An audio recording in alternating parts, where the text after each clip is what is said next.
Hello, everybody. Welcome to the Carlos X360 channel. How you doing? Okay.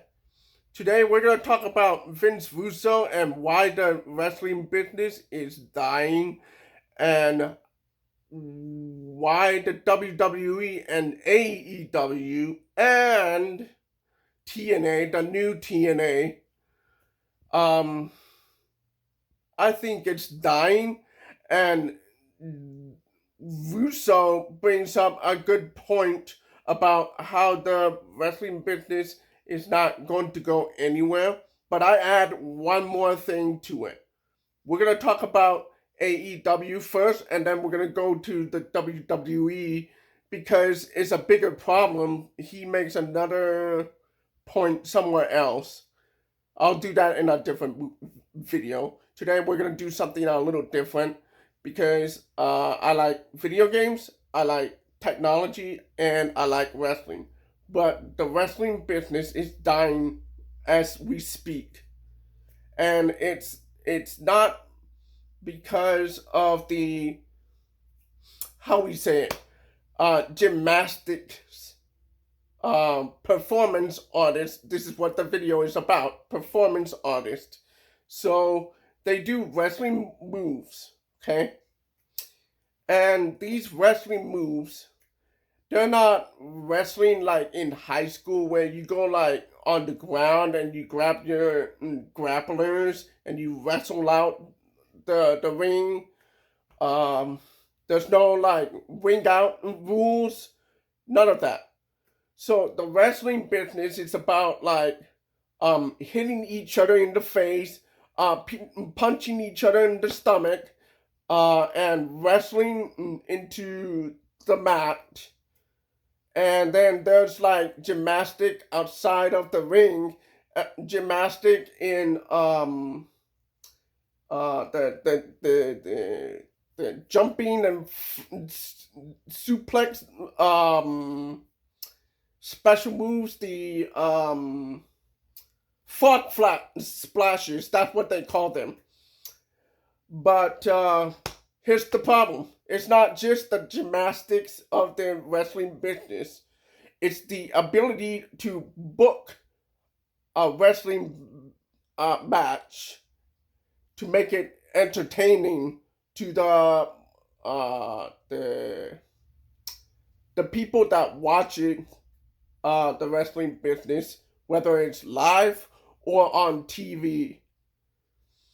And I agree with most people that the psychology of the wrestling business is gone. There's only a few wrestlers that are able to do what Stone Cold did in the 90s, or Shawn Michaels did in the early 90s, or Bret Hart was able to do in the 90s also. Okay, so I brought up Stone Cold Steve Austin for a reason. Let me do a little excerpt from Vince Russo. A lot of people hate Vince Russo because of his stint in WCW as a writer slash booker. The booker and the writer is interchangeable somehow, because the booker is the person who makes the matches. The writer is somebody who makes the storyline fit into the book for the long term viability of that storyline, if that makes sense. The wrestling business is kind of similar to the entertainment business, the film industry, the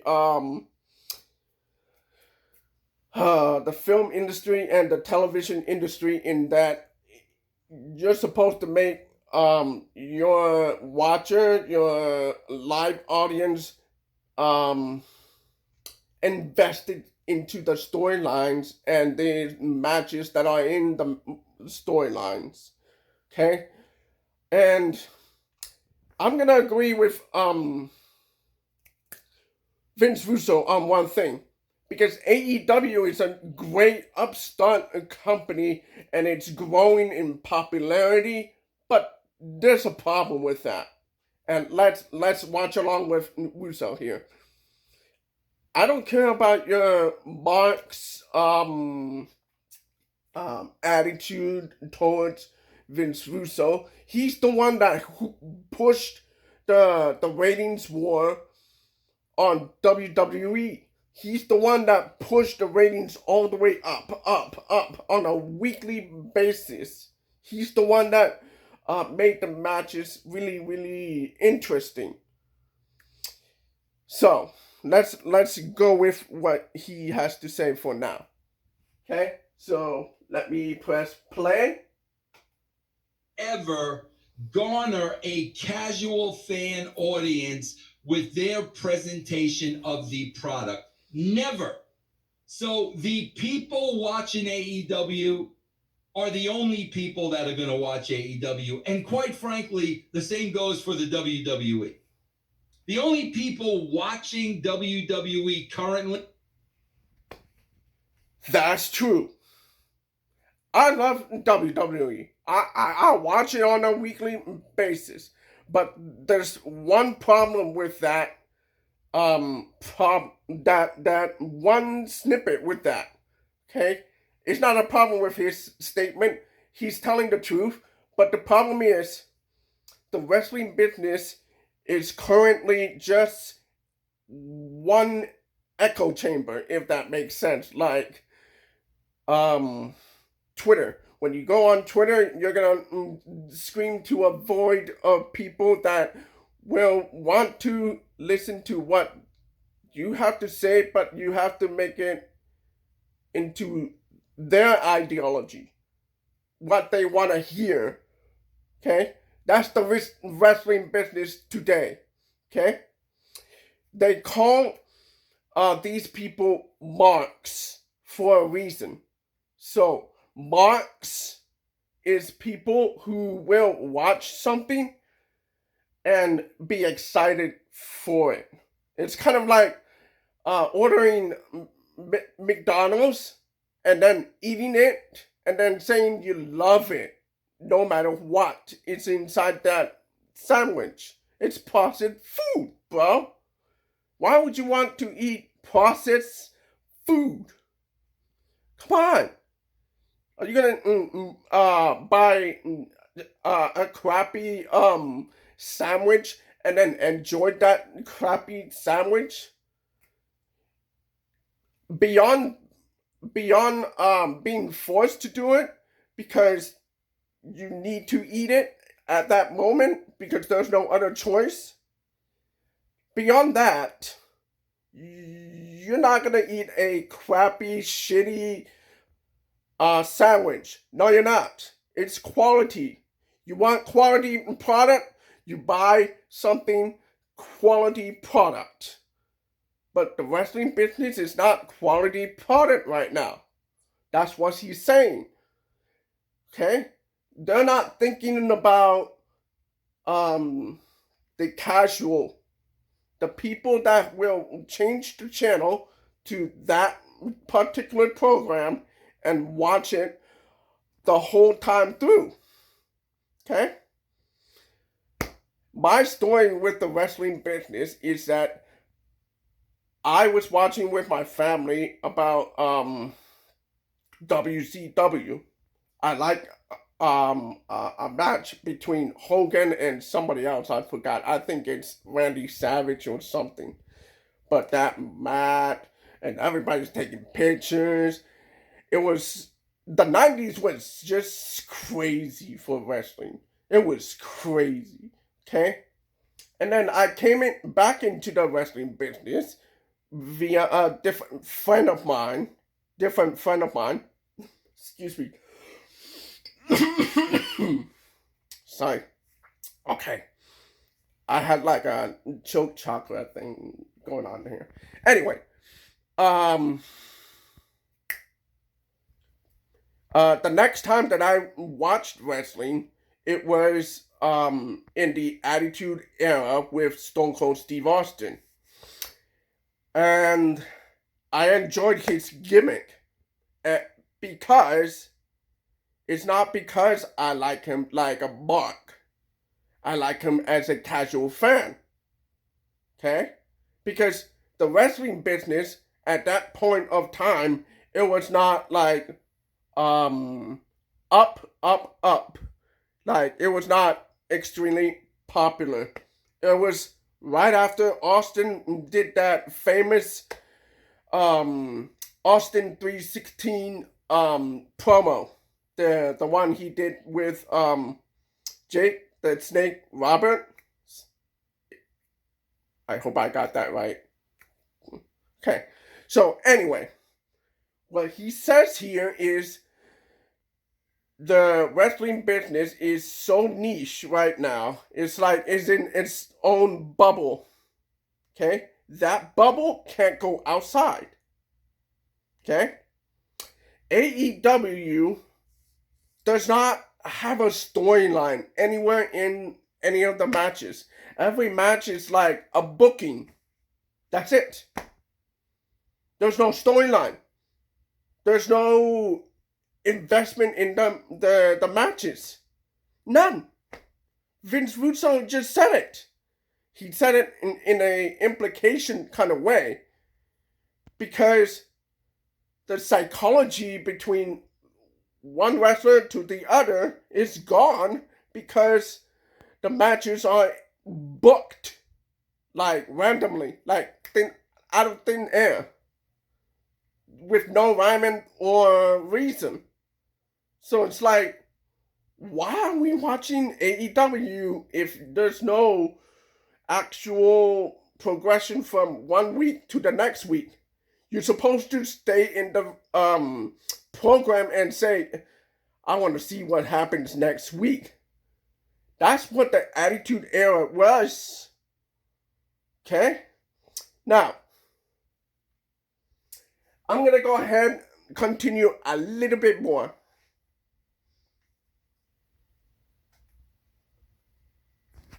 Are the only people that are going to watch WWE. In the present format, they are not going to cultivate any new wrestling fans, any casual fans. And I'm on here today to explain to you why. I will explain to you why, and it's real simple. You know, guys, I can go back to when I first started watching wrestling. It was probably 71, 72, 73, somewhere around there. Bruno Sammartino was the champion, selling out Madison Square Garden every month. And when I watched wrestling as a 12, 13-year-old boy. Okay. So what he's talking about there is there's one champion for his generation. In the current WWE, Roman Reigns is that champion right there. That champion. That one person. He is the longest reigning WWE Universal Heavyweight Champion, quote unquote, by, Paul Heyman. That's what he calls the belt. And you can't even use the word belt in WWE. Logan Paul, he can do that. But the business is like constrained. Okay, that's just one part, but I'm just trying to bring home a point or two here. Because he's right. There's no natural progression from one match to the next one, next, and the one. There's no natural progression. There's no actual rags to riches storyline. Roman Reigns is that rags to riches storyline. Okay? His storyline with the bloodline has been the best thing in wrestling in a long time. Where is the psychology on most factions today? None. It's because the writer that did the Bloodline storyline is focusing the whole storyline from an idea that he had, the Mafia storyline. Okay? It's gonna have like turns and everywhere and whatever. But I'll continue. And I'll skip a little bit here.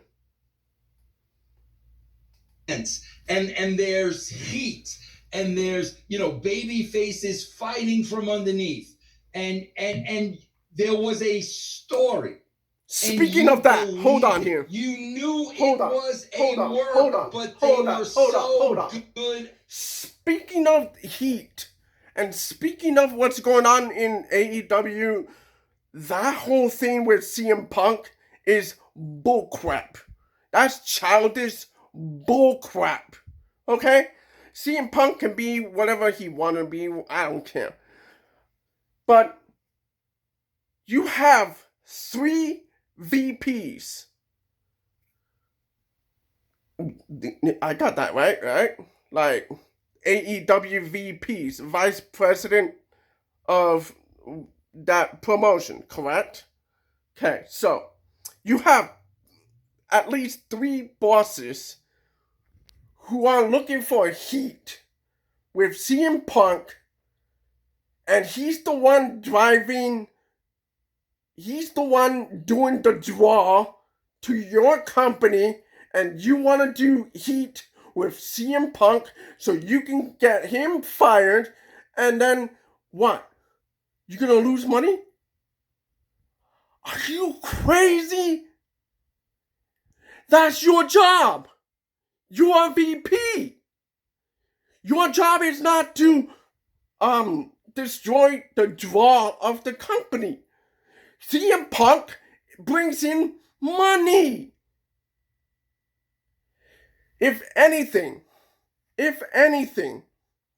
CM Punk is equal to Stone Cold in today's era. There is no replacement for Stone Cold Steve Austin. There is no replacement for Undertaker. There is no replacement for The Rock. There is none of it. That's why we don't have the casual market into the WWE/AEW. Okay? So quit that childish bullshit. Okay?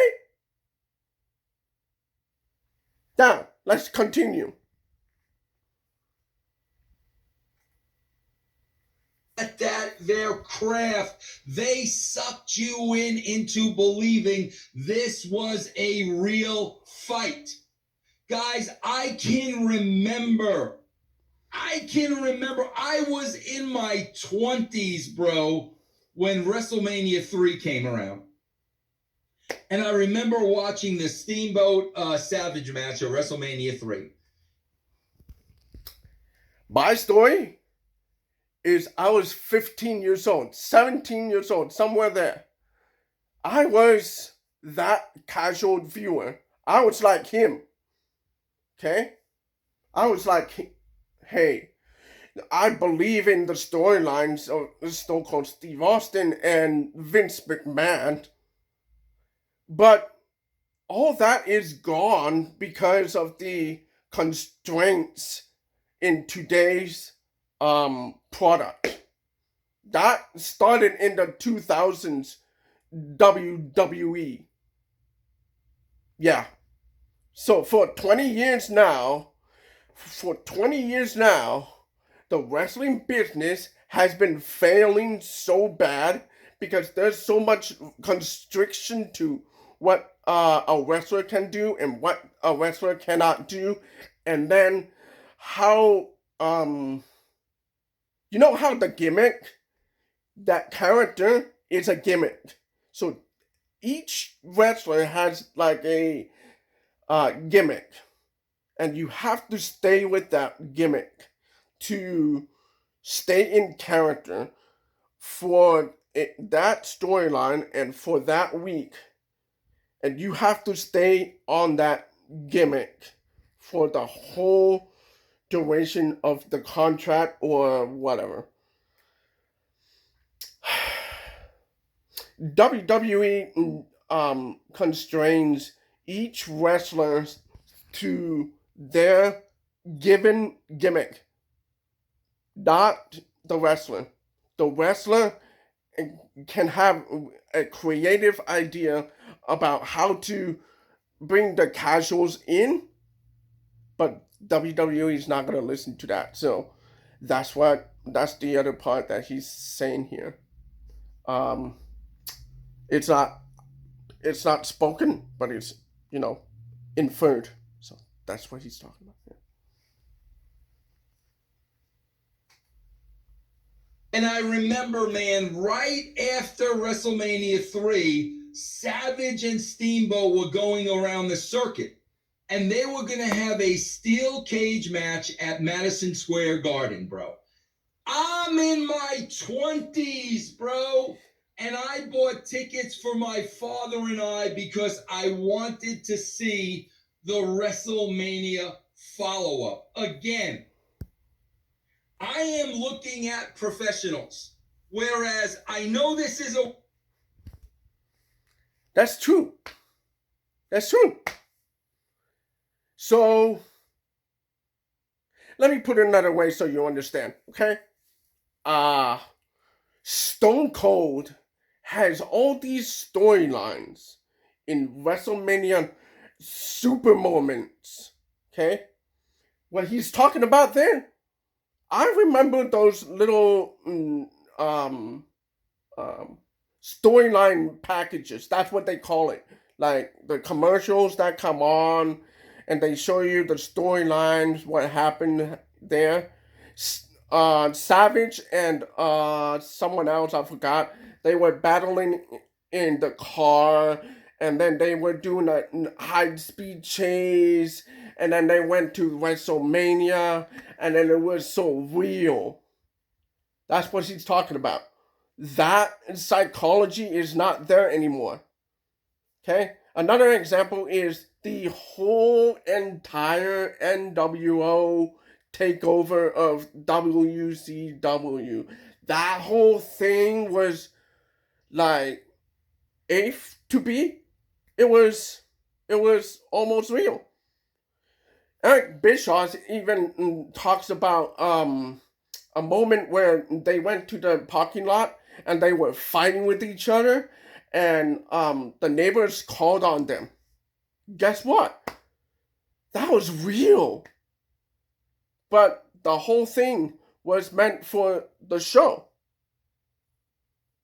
Imagine being called on by the cops because everybody else thinks it was real, but it was actually a stage battle between the NWO and whoever is in the room. That's what's missing. That's what's missing. That's what he's saying. Let's keep going.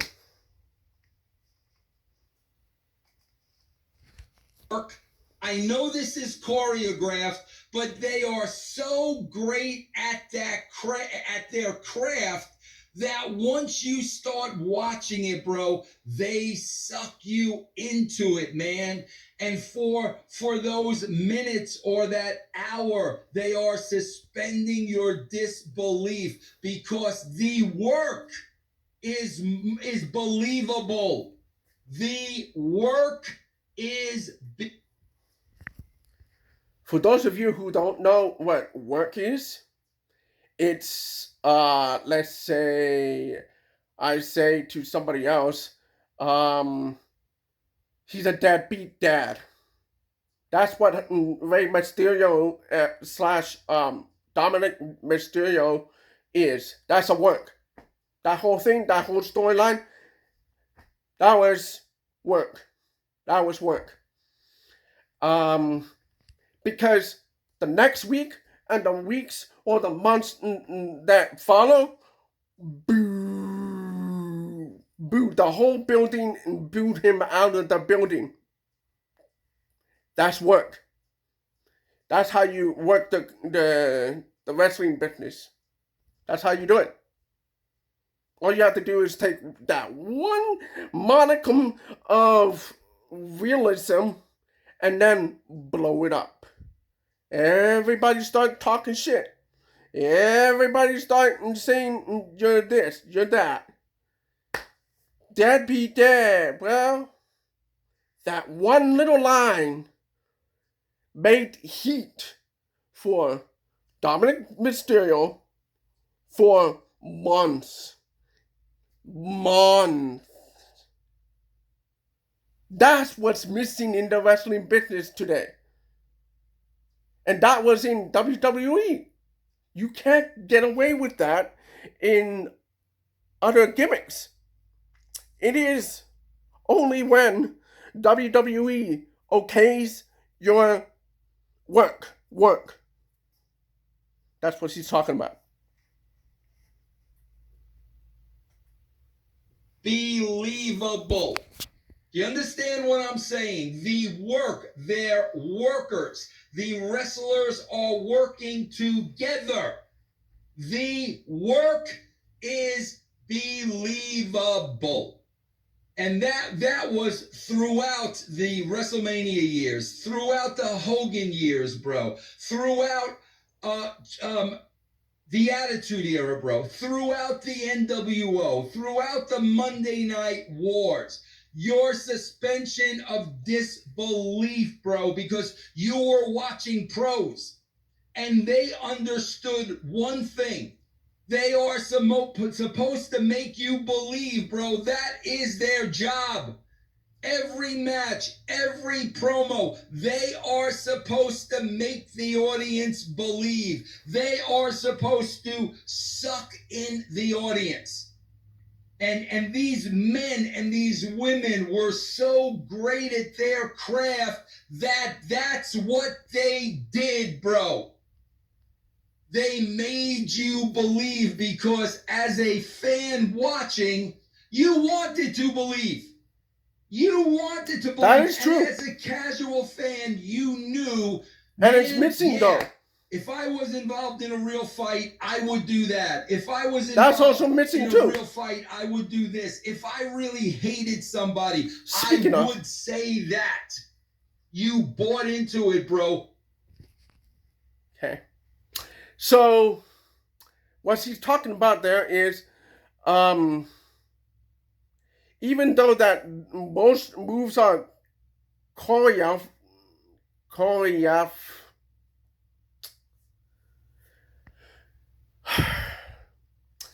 even though those moves are pre-planned, meditated,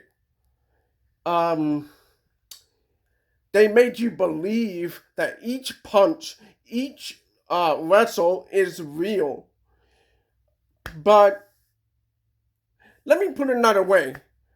The women's division, in my opinion, is the most fake division in the entire wrestling business today. I don't care if you are Oscar, the undefeated Oscar. I don't care if you are Bailey. I don't care if you are what's her name? What's her face? Paige. Sawaya. Okay? I don't care who you are. That whole thing, that whole women's division, does not matter which company you're from. You're fake.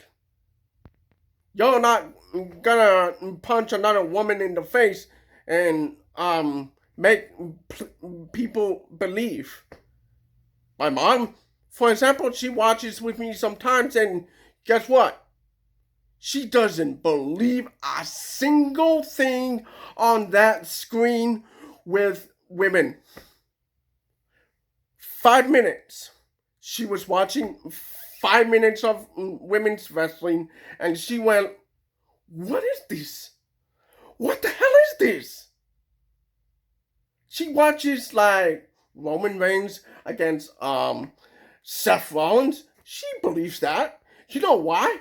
Because those men, they punch each other, and that weight on the face of the other person it's believable no matter how choreographed it is.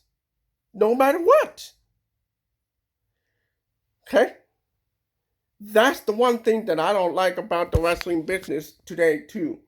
The women's division is all fake. Sorry, buddy. No. I'm gonna go to sleep. Well, no. I'll skip a little bit ahead. Nothing can defeat your opponent. And then, bro, once you hit your opponent with every Japanese move under the sun, what does he do? I just said that. He kicks out. And you got the casual viewer sitting at home watching this and saying, man, this is absolute bullshit. After he hit him with all these moves on the count of two, the dead guy's going to kick out. Really? And then what happens, bro, is now they don't believe it. Now it is fake. And now you are insulting their intelligence. That's on the men's side too, by the way. That's on the men's side. He's talking about the men's side. Was getting insulted because nobody would ever do that. Nobody would ever pick out. So he's talking about some matches where referees caused the bullshit on some matches. Sometimes you pin somebody and then the person pulls out the 1, 2, 3 slap. Once he does that, sometimes it's not believable because the person got hit in the face so hard you can bleed. If you punch out on number 2, that's not believable. Or 1, 2, 3. But you're gonna do it at the last minute, bro. Sometimes referees even pause the slap. They pause it so that the wrestler can see and react. Because every match is premeditated and pre-planned for the wrestler to win or not. That's up to the corporation. Shouldn't be like that, but hey, that's the wrestling business today, and that's what he's talking about. Of that, there is no logic to that. Why aren't you trying to win your match? And again, 3 reasons. Trying to impress Dave Meltzer. Hopefully he'll give you 5 stars. Speaking of that, once he gives you 5 stars, about that you can give him locker room dirt. Number 2, trying to impress the marks in the crowd. Maybe you'll get a "This is awesome" chant. How about that? Or number 3, man, you can ass slap each other in the locker room, bro, because that's what you're trying to do. You're trying to get over with each other, and it is as clear as day, and you have lost the entire casual wrestling mark audience, and you are never, ever going to get them back, because this is not wrestling. It's plain and simple. Like I said, man, you want to call it performance art, call it performance art. This is not wrestling. And bro, think about it. As a professional wrestler, you've got a window, bro. You've got a window of how long you... Hey, listen. That's his opinion. I agree with him on that. But the reason why there's no casuals in the wrestling business is because of the childish acts of these companies. That's number 1. Number 2, like I said before, there is no replacement for Stone Cold Steve Austin. There's no replacement for The Undertaker. There is no replacement for The Rock. There is no replacement for DX. And I'm talking about the original 3 Shawn Michaels Triple H team. There is no replacement for the NWO. That's just not happening in today's WWE. That's just not happening in today's AEW, because none of these people understand that the marks, they pay you money. It's a given. It's a given. But how are you going to get people in the door? How are you going to do marketing to those people that come into the door?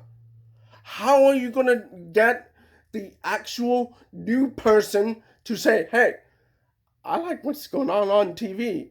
I like what's going on WWE. Huh? Is it real? Is it fake? Those conversations come up, bro, every year. It does not matter which year it is. Okay? So, there's no replacement for none of those people. How are you going to get new people into the program? How? How? Tell me how. The wrestling business is dying. I don't even watch it today. I only watch highlights, some clips, this, that, and then the dirt sheets. These, the Dave Meltzer of the world, those people are damaging the business too. These dirt sheets. Yeah. I'm calling you out. You're not helping. Those medium scrums, they're not helping either. I'll see you guys later.